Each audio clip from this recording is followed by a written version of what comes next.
रहे हैं। ईरान मार रहा है अमरीकी अड्डों पे, अमेरिकन और इसराइली मार रहे हैं ईरान के अंदर। ईरान वापस ड्रोन और मिसाइल मार रहा है इसराइल में, और पाकिस्तान की हुकूमत ने पाकिस्तानियों पे बम मार दिया। इतना बड़ा मिसाइल मारा है पाकिस्तानियों पे कि पाकिस्तान की तारीख में आज तक किसी ने इतना बड़ा जुल्म पाकिस्तानियों पे नहीं किया।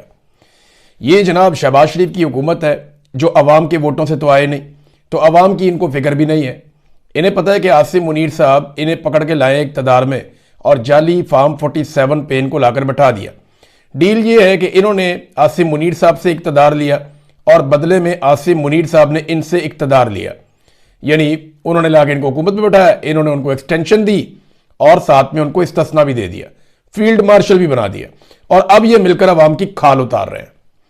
यानी गैर जरूरी तौर पर इन्होंने पागलपन की हद तक पेट्रोलियम मसनूआत की पाकिस्तान में कीमतें बढ़ा दी हैं। जंग लगी है खित्ते में और अभी सिर्फ चंद दिन हुए हैं, आबनाए हुर्मुज़ बंद हुई है, वहां से जहाज नहीं आ रहे।